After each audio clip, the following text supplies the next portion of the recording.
Good evening. Um, Thank you, firstly, for having me. Firstly, I don't know how many of you know what Myntra is, but Myntra actually sells fashion and lifestyle online. Before I start, I have to tell you that I'm actually quite nervous. I do speak reasonably often in public, but the reason I'm nervous is I'm also actually an Aditi parent, and my daughter, who's not here luckily today, actually gave me a whole bunch of advice on how not to sound corporate, techie, geeky, and please sound cool. So I basically did two things. I kept and my topic is technology and learnability. So I couldn't get away with the geeky. So I decided to wear a leather jacket to appear a little cooler. And I did away with my PowerPoint, which after many years of consulting and corporate life, leaves me with my hands shaking because I'm going to do it without PowerPoint. But more seriously, wanted to talk about technology. I think technology is going to change our world in more ways than imaginable. The previous speaker that you heard, had a very interesting application. I'm in fact going to talk about the more mundane applications of technology and how that's changing our lives every day. My lenses, by the way, are two. The first is really what e-commerce is actually doing in India. And I promise not to talk about valuations and so on, but I will talk about what is some of the social impact of what's actually happening in e-commerce in India. I'll also talk a bit about how very traditional industries are actually getting transformed because of technology. Fashion and lifestyle is one that I'm familiar with, so I'm going to use that, but it applies to every field. And finally, I'd like to talk a bit about what do you do about this. And for me, an important aspect is learnability, because whatever you want to predict, you just can't predict what's going to happen 3 years from now, 5 years from now. So how do you keep learnability up? And what do you look for in people? And how do you get yourself to be more learnable? So that's a bit of what I wanted to talk about. I'll start with e-commerce. E-commerce today in India touches about 40 million people. That's not a lot of people. There are about 300, and it's driven, by the way, by one single innovation. The innovation is the smartphone, right? The smartphone, which is now about 350 million phones out there with fairly high-speed connections, which have actually allowed us to leapfrog anything else that the world has ever seen. In 1970s, by the way, the cost of a supercomputer used to be about 5 million. The cost of a good smartphone is about $300 today. They have the same computing power. And as internet speeds get up, even though you don't quite see that in Bangalore with 2G and 3G dropping, it is actually going up. I think you are getting a lot more data. You are getting a lot more connected devices. And that, by the way, is really what's fueling e-commerce in India. If I just think about what Myntra does, today, by the way, Myntra has about 18 million monthly active customers, and we hit 19,000 pin codes. These numbers, just so that you have a sense, is not for the sake of the numbers, but because of the reach that it suddenly provides. Most cities, after tier 1, tier 2, don't have malls. Most cities don't have access to brands. That has changed fundamentally. So why is e-commerce actually working? Apart from all the discounting, it's working because of one simple reason. It's working because it provides reach to millions of customers that didn't have access to products before. It works because of technology. In Myntra, we focus, as I said, on fashion and lifestyle. And I wanted to talk a bit about how technology is transforming what's a very, very traditional industry in many ways. So if you take fashion, there is sort of, you make fashion, you sell fashion, just to sort of make or buy stuff, and then you sell stuff. And then you actually service things as well. If you think about how fashion actually gets sold, right? I wanted to tell you a couple of stories. We, by the way, sell a brand called Anthony Morato. It's an Italian brand, hardly known. We were just looking through data, and the largest number of jackets get sold in a town of Namakkal in South India, right? I mean, it's incredible. I mean, the access that this provides, one doesn't often get a sense, right? So Jaipur, Udaipur, Namakkal, parts of UP now get access to brands and access to an entire mall that actually never existed before, right? So I think from a customer standpoint, it's dramatically changed what actually is available and what one gets used to. From a customer standpoint, the average customer, at least in the Myntra side, is 18 to 35, and they spend more hours on their phone than on TV, right? So they actually, by the way, think of brands, consume content in a very, very, very different manner. right? It's bite-sized pieces of content. Anything over 30 seconds, nobody sees. So, how people consume content and how they actually have access to products now is dramatically different than what it used to be. The second is it makes a huge difference in the life of sellers. Again, I'm not sure how many people recognize this, but across the entire e-commerce ecosystem, across Amazon, across Flipkart, across Snapdeal, across everybody, the number of sellers that have actually come and have created businesses is incredible. So I, by the way, was in Jaipur, and we've just started working with a small jewelry brand, right? The jewelry brand had no access outside of its own pin code, right? Now, if you look at it, they've created a pan-India brand. They're able to compete with an incredibly, they're able to compete with Tanishq, right? Which would be impossible in the normal scenario because the amount of capital that is required to actually compete has dramatically changed. Now, if you have the right product and you have the right technology, your ability to actually compete becomes dramatically different.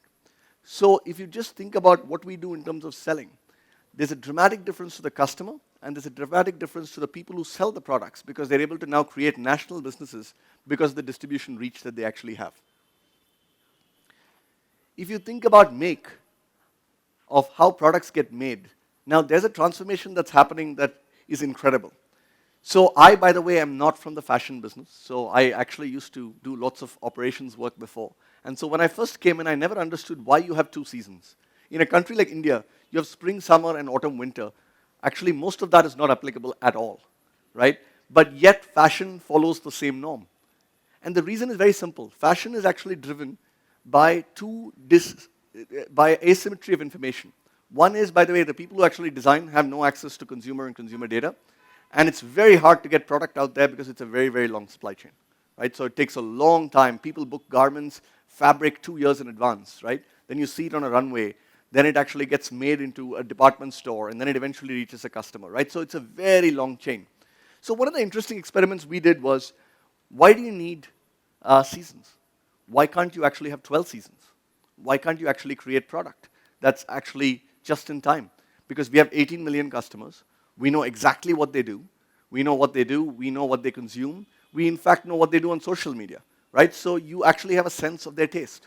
So can you do this? So we created a brand. The brand's called Moda Rapido, fast fashion in Spanish. There is no designer.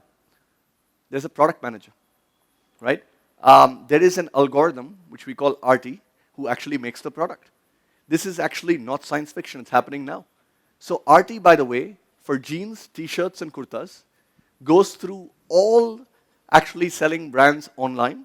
It crawls through. It understands what works, what doesn't work, what sells, what doesn't sell, and creates what is called an attribute recipe of what's best selling. Then we actually have a fast fashion supply chain, which is really fast and actually is able to make it very, very quickly. So in 45 days, from the time RT decides what needs to be made, supply chain makes it, and in 45 days, it's online on Myntra. This, by the way, is one of our best performing brands. In jeans, it's 5% of all the jeans that we sell. And on T-shirts. The reason I'm bringing this example up is what we believe are very, very traditional jobs, very traditional art-based jobs. Actually, there is a lot of technology and machine learning that's coming in that is actually going to start actually dramatically changing the way actually products get made. So this is one extreme example, of course, of how fashion is actually, as fashion is done. If you look at how actually you eventually sell and service, right? How do we actually get this over to people? Even that is becoming increasingly technology-driven, right? So one of the interesting things is in online fashion, you never sell formal trousers because you can never get the length right, right? When you go to a store, you don't often think about it, but there's always a changing room. You always are able to get get your length right. Now, with technology, you can change that. So one of the things we've tried is alteration services. So we connect all your neighborhood tailors with an app, right? So when you buy a formal trouser, you get a link, you click on it, somebody comes, picks it up, takes it to the tailor, and brings it back to you. So networks of tailor now get more business. You're able to solve a problem very, very differently. Again, across all of these aspects, technology and applied technology makes a dramatic difference to how you can actually solve problems. And I think it's changing the nature of jobs. Another thing, by the way, is just image search. So if you think about what we do, we buy a lot of stuff, and then we sell it. And as you buy a lot of more stuff, so if you're a Shoppers Stop, you buy 5,000 styles. If you're Myntra, you buy 200,000 styles. Now, 200,000 styles, if you have to buy, it's impossible for a human being to do it, or you'd have armies of people. We'd have 10,000 people doing this, right? So what do? I think we basically think through a technology-led solution. There is actually now enough and more advanced image search that basically comes in and is able to, by the way, I actually still don't know the difference, but apparently it can make out the difference between a raglan sleeve and a normal sleeve. It figures out exactly what the varsity logo should be, and it decides what is it that you need to buy, right? So machine learning and artificial intelligence, as well as connected computing through mobile devices, is really dramatically changing very, very, very traditional industries, right? So this, by the way, is the core of the reason why e-commerce and businesses like e-commerce are actually transforming how traditional retail gets done. So the point that I wanted to make overall is technology is here to change, is here to stay. Technology will actually continue to dramatically evolve. By the way, Moore's law is not done. I think the next 2 decades you'll see more. One of the things we're developing, which I find quite fascinating, is eventually you'll get to a stage where the Myntra app on your phone actually knows what's in your wardrobe. It knows your calendar. It knows, for example, that you're going for a TED talk, and therefore will say you have to dress in a cool manner, and say, here are the things that you suggest, and by the way, link back and say, if you order it, I can have it delivered in 2 hours. If that sounds far-fetched, it is not far-fetched. It's a year away. Anything that sounds far-fetched today actually becomes reality much, much, much sooner than we think. So I'm going to move to the next piece, which is, with so much technology and so much change, what do we do to prepare? Right? I'll give you a bit of a personal example. So I'm a mechanical engineer. So I did mechanical engineering, and then I did operations research. Then I went and worked in an auto component business, and then I worked at McKinsey. Right? Now I'm actually at Myntra. Now, all that I learned over the previous, 15 years are frankly fairly useless to what I'm doing now, right? So, which is a scary feeling, which I, by the way, think more and more people will go through. So the question is, how do you think about that? One of the things that at Myntra we test for is learnability, because I know that 3 years from now, Myntra won't be the same. Any e-commerce firm or any tech-led firm, in fact, any firm, won't be the same as what it was now. The pace of change may vary by industry, but the pace of change overall is increasing. So what we test for is what we call learnability. Learnability for us is actually someone who's gone through lots of experiences, preferably lots of failure, so you can actually get up and learn and go. The second is you measure curiosity. Do you actually learn new things, and how quickly do you learn new things? And are you curious about new things, right? And the third is energy, right? So a combination of experiences, curiosity, and energy gives you a sense of learnability, right? And I think, by the way, the one advice that I'd have also, I think, for folks here, right, is I think 5 years from now, whatever you have done now will not be particularly useful. It really will not. So the question is, how do you develop skills that are actually transferable? How do you develop this sense of learnability, this energy, this curiosity that actually will carry you through? Because I think, frankly, for whatever we've seen in the last 15 years in terms of momentum, that momentum is only going to double. I'm going to end, by the way, on a positive note. I actually believe our mission in Myntra is to make the world a more colorful, stylish, and happier place. And we want to do it through technology. I believe technology, if used correctly and used appropriately, really has exponential power to transform and transform for the good. I think it's something that I think we have to live with. It's not going to go away. And therefore, in conclusion, I would say technology is here. Technology is good. It's here to stay. Pace of change is going to be much faster than any of us expect. And therefore, make sure that we're all upping our bar on learnability. Thank you very much.